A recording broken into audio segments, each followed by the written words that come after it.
This week on Act Out, we're on the front lines of the fight against dirty energy worldwide. First up, some great news from West Virginia and Virginia, taking time to celebrate these victories while taking a look at the corrupted agencies playing into the hands of big oil and gas. Next, a powerful weekend in the Hambach Forest of Germany, where the fight against the world's dirtiest fossil fuel continues on a large and creative scale. From tweets to marching in the streets, this is Act Out. Rockets! Blockade! Bulldozers swarm outside the checkpoint gate. I know it's flash broke the hush and blew me into the street. I walk next to the body of my baby. No! Welcome to Act Out. I'm Eleanor Goldfield, and this is your tipping point. The Mountain Valley Pipeline, aka MVP, is a proposed 300-mile-long natural gas pipeline that would run from northwestern West Virginia to southern Virginia. In episode 154, we covered more on the pipeline and the resistance happening in the forests of Appalachia, so be sure to check that out for more backstory. Outside of the blockades and tree sits that are ongoing, a big part of the resistance on this hugely destructive project has been persistent legal opposition, and last week, pipeline opponents got two big wins. Kind of. Last Tuesday, October 2nd, a federal appeals court blocked a key Clean Water Act permit that the MVP needs in order to continue construction across rivers and streams. The case was brought by the Sierra Club, the West Virginia Rivers Coalition, and others, and pointed out that the initial permit given to MVP allows for a 72-hour construction window for river crossings. The pipeline's plans would require 4 to 6 weeks to complete that work. Unfazed by this technicality, regulators let MVP go ahead with construction, a decision that last week's Fourth Circuit Court questioned and ultimately ruled against. So this is, of course, great news. The fly in the ointment here is that rather than pausing or rethinking the project, the West Virginia Department of Environmental Protection has already been rewriting the state construction standards for pipeline river crossings that prompted the appeals court to block the plan. A spokesperson for MVP said that the pipeline still expects to secure a new Clean Water Act permit in early 2019, so as to stay on track for their fourth quarter completion. And as despicable as this toxic appeasement is, it's sadly nothing new. An in-depth report by the Charleston Gazette-Mail and ProPublica from August of this year outlines a myriad of ways in which so-called regulatory agencies have augmented, ignored, or totally scrapped existing regulations so as to ensure pipeline projects move forward. With regards to the MVP, the U.S. Forest Service had suddenly dropped, without any explanation, its long-standing concerns that soil erosion from the pipeline would harm rivers, streams, and aquatic life. The West Virginia DEP, that same one now working hard to find a way to overcome the latest ruling, waived its authority to decide if MVP complied with the DEP's own water quality standards, thereby allowing construction to move forward. Due to its interstate design, the MVP is governed by FERC, the Federal Energy Regulatory Commission, something we've talked a lot about on this show. Well, FERC has also removed the measly barriers that stood in MVP's way, twice giving them deadline extensions for logging in federally protected areas.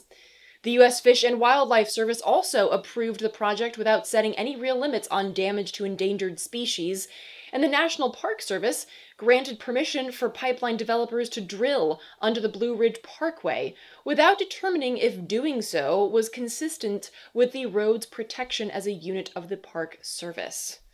Well, shit, it might just be easier to list the agencies not involved in spreading their cheeks for this damn pipeline. And so, while Tuesday is a victory, it's far from decisive. Similarly, last Friday, October 5th, the Army Corps of Engineers suspended a permit that allows MVP to build through waterways in Virginia, which means that, as of right now, MVP does not have permits for waterways in West Virginia or Virginia, and that is great news. And we should absolutely celebrate these developments, while again, not underestimating the conniving shitbags that we're dealing with. And don't hear this and think, well, great, that just means it's all hopeless. No, it doesn't. It means that it's not hopeless precisely because we look at things realistically, that we don't sugarcoat or optimistically avoid the realities that we're up against. We see it for what it is, and thereby construct our fight and build strategies around what's really happening, not on what we want to be happening. On October 1st, Lauren sent this message from her 27th day in a tree sit blocking the MVP. If you allow yourself to acknowledge the oppressive state we're living in, then pretty soon that tug you feel to resist will become a jerk, will become a pull. It will become impossible to ignore. Being complacent in this world comes at too high a cost. Why do so many turn away or stop listening when they're confronted with these truths? It's hard to acknowledge these ugly parts of our society, but we can't turn away. We can't ignore what's happening. This world takes so much from us. We can't let it take away our compassion too. In these early morning hours, as I lay here and listen to the sound of the forest coming alive, I vow not to ever become complacent. To become complacent is not an option. We may lose, yes, but we lose so much more if we fail to show up in the first place. A few days later, Nettle echoed that sentiment in their post from their 30-day tree sit. Over these 30 days, we have successfully blocked the cutting of these trees, nearly the last trees still standing on the route of the proposed Mountain Valley Pipeline. A local told a friend of ours recently that he opposed this pipeline but wouldn't possibly be found protesting it. Protesting a project this big was like parking a Volkswagen in front of a freight train. I think that sadly, in a lot of fights, this feels true. I want to make clear that it is worth it anyway. It is always worth it to inspire more resistance, to expose the realities of this unjust country, and to breed non-compliance. But here I get another feeling, a very strange feeling of hope, that maybe this is the pipeline that finally dies through a mixture of gross incompetence and mass resistance, and that surely would change things, would show us that extraction, capitalism, and settler colonialism have an expiration date. The mighty always seem so until they fall. Through pointed, honest grassroots work, we have and can harness the power to rattle thrones.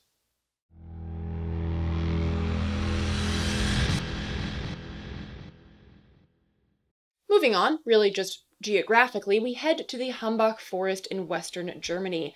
This forest is nearly 12,000 years old and home to 142 species marked as important for conservation, yet only 10% of the forest still remains. That gray area that you see, that's a brown coal or lignite mine operated by RWE. We've covered lignite coal on this show before, so check out episode 129 if you'd like a more in-depth commentary on possibly the most destructive of all fossil fuels. Hambach forest protection has been an ongoing theme since at least 2012, when an occupation took place against the lignite mine. This year, tensions have peaked due to continued efforts to expand the mine into what little remains of the Hambach forest. This past weekend, a coalition of groups staged a huge protest in the forest, the battleground for that coal mine expansion project. Thousands of people rallied and marched into the woods where folks hung hammocks and continued to rebuild tree houses and other structures that were destroyed in the September raids. Last month, heavily riot-geared cops and coal company RWE's security raided the forest so as to make way for RWE's construction equipment. The raids garnered international attention for being particularly violent and careless. During the raids, a young journalist fell to his death from a footbridge. This past week, the Senior Administrative Court in Münster ruled that the utility must desist from clearing the forest on the grounds of a pending court case brought by environmental group Bund, the German branch of Friends of the Earth. Ende Gelände, part of the coalition defending Hambach Forest, counted this as a big win, and in their weekend press release, promised to keep the pressure on until coal has been completely phased out. Last week, we sat down with Karolina Jewo to talk about recent events and the continued push for people and planet over profit. Take a look. In the Hambach forest, there were living people for 6 years. They live in tree houses and they are not just protecting the forest to stop the mine that's like at the edge of the forest. They are also living there to create a free room where they can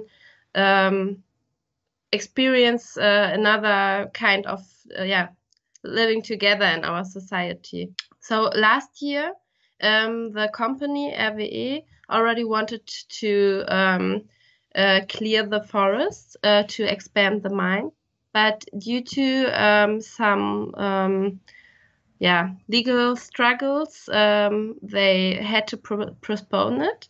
And this year, they are very determined to stop or to enforce their right and to clear the forest. So then they started to clear some structures in the forest from the people who live there. And but yeah, I have to imagine it's very difficult to evict people from it's like they live in the trees, so it's very high. And what Roughly happened? how many people were living out there? 100 to 200 people, and I think they destroyed now during the eviction about 60 houses. So it was also growing a lot during the last month, the occupation. And why was the occupation growing just in the past month compared to the 6 years prior? Because we were already we knew that RWE wanted to enforce the eviction this year, so people were calling for that support. And what I wanted to tell is that what happened is that in the end, the government from Nordrhein-Westfalen, which is like the area where the Hambach Forest is in the west of Germany, found like a legal reason to evict the people, like with a very after you have to know, in Germany we had a very hot summer. A lot of people also lost their crops, and then after this hot summer it started to rain again, and after a few days of rain, they said, or they announced, that they have to evict for the security of the people, because they don't or there is a danger with regard to fire. So it's clearly that it's very absurd. And it's really a scandal that the government from NRW is doing the dirty work for a huge company, because they were now responsible for the eviction. And it's completely absurd that and the German government is just looking at this. So in fact, they are protecting the profits from a big company instead of protecting the climate. Yeah.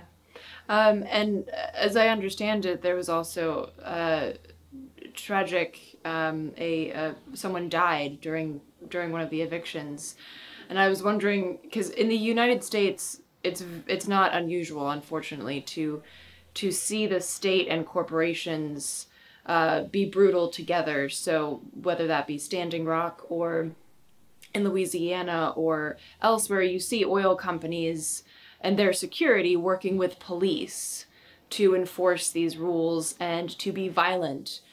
Is this something that has become common in Germany now? Hopefully not. It was very tragic, and we are still very sad about this. And right after that it happened, the responsible minister announced that they will stop the eviction, but they didn't really. Still in the same night, there were lights directly spotted to the people that were sleeping and all this stuff.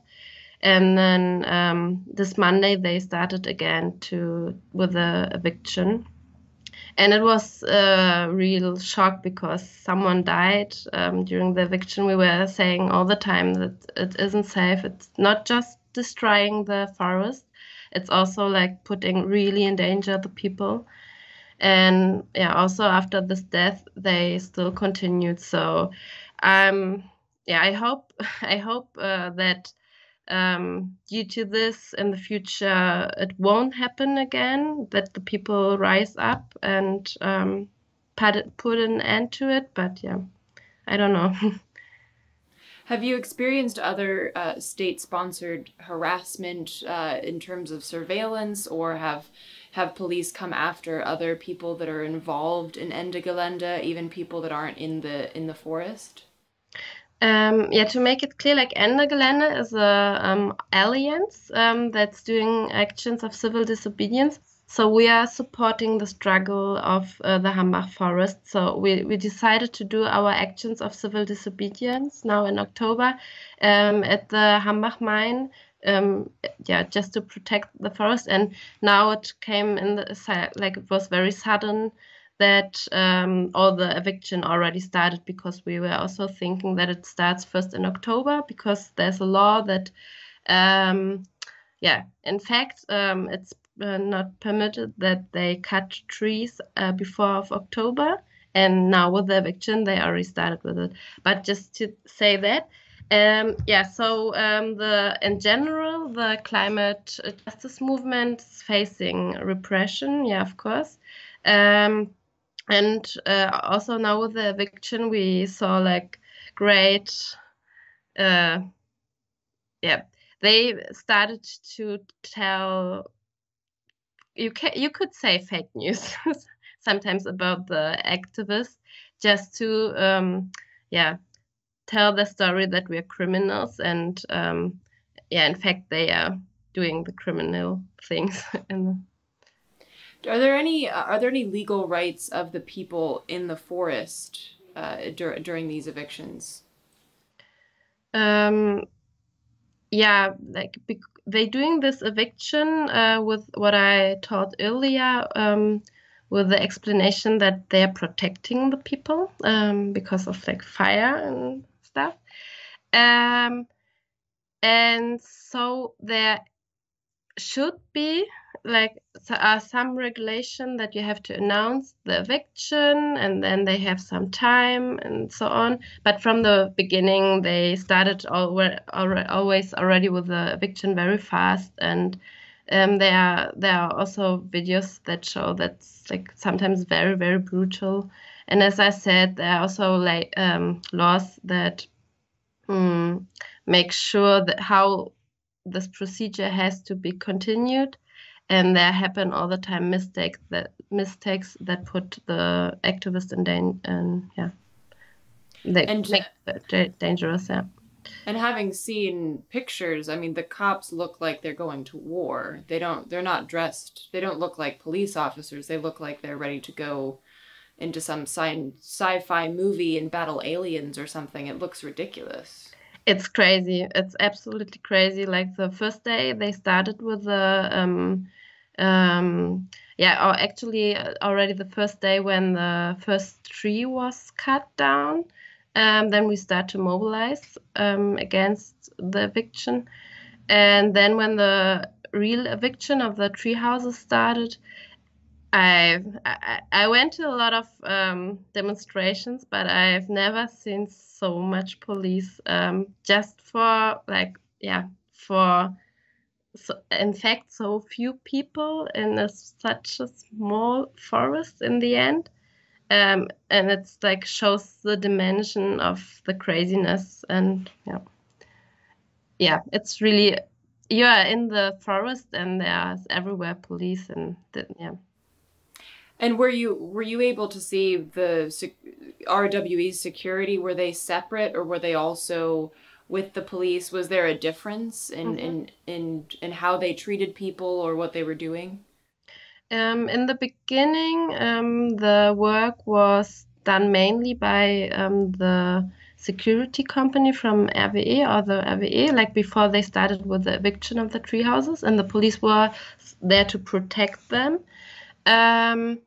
Now the eviction was done by the police because, as I explained, it's very difficult and you need a lot of machines.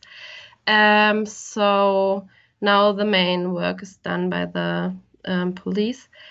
But what gives us hope is that some companies, because they need like heavy machines to get to the tree houses, and some of the companies said that they can't, they are not supporting longer this eviction, so they, how you said, yeah, they just took their machines, and so they're like at the moment so much movement at every point there's some point of resistance, and then after the first company I don't know, recalled their machines, they also started people started to call to other companies, and so now a few already took them.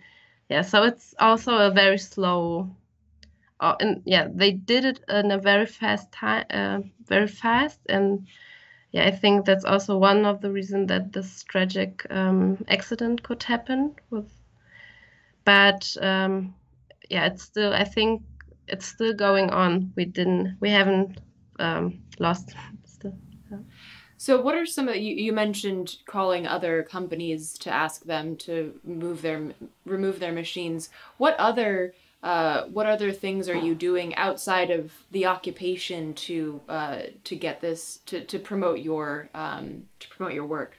Mm-hmm. There's a lot of media work, like this Hambach Forest, or we as Ende Gelände are going to the coal mines with our actions of civil disobedience to show the people in Germany, but also the world, that Germany is not the climate champion that they are announcing normally, but that we have coal mines, and now I think everybody knows about it. The media is full of everything what happens there, and the conflict about the Hambach Forest really is like a focus struggle, or just symbolic for all the big struggle about the phase out of coal, and this. Yeah, in the end, now more and more people get involved with it.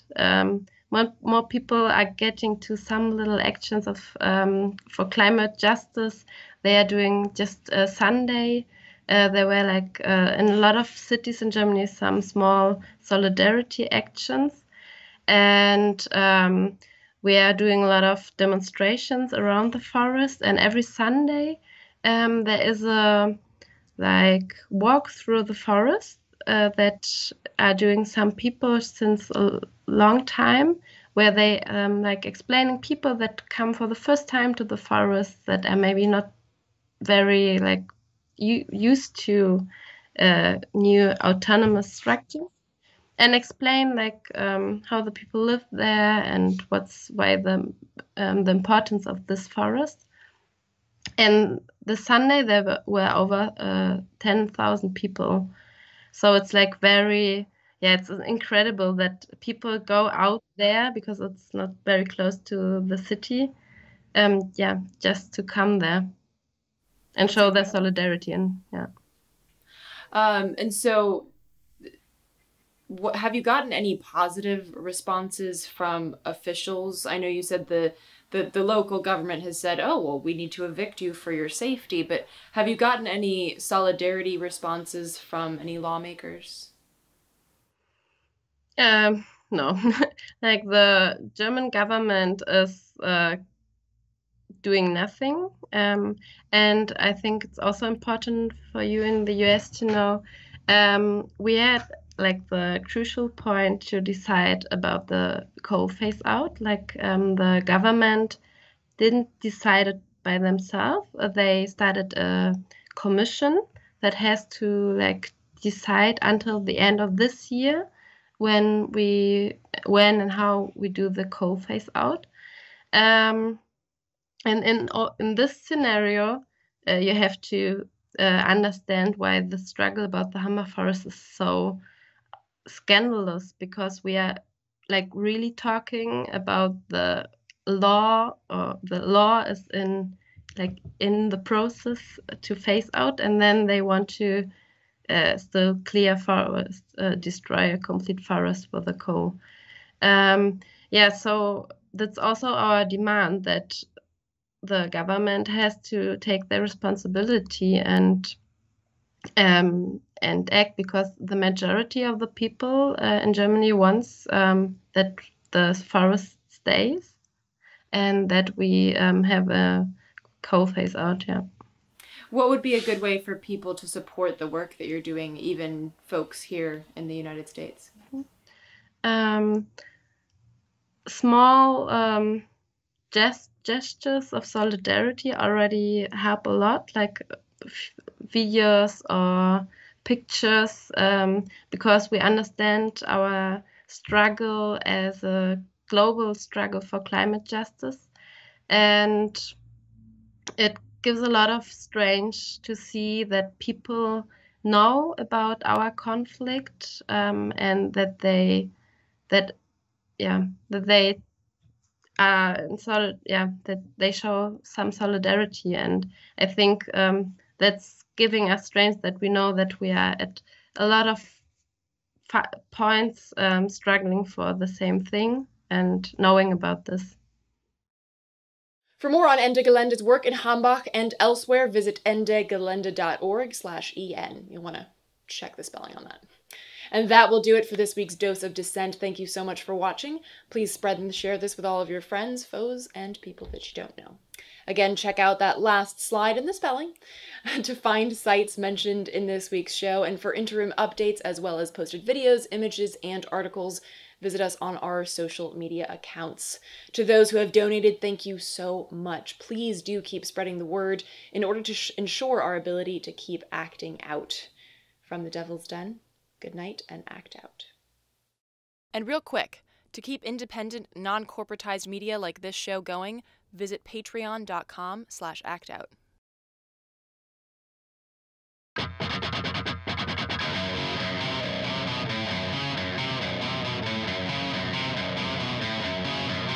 I can hear the boots are stomping.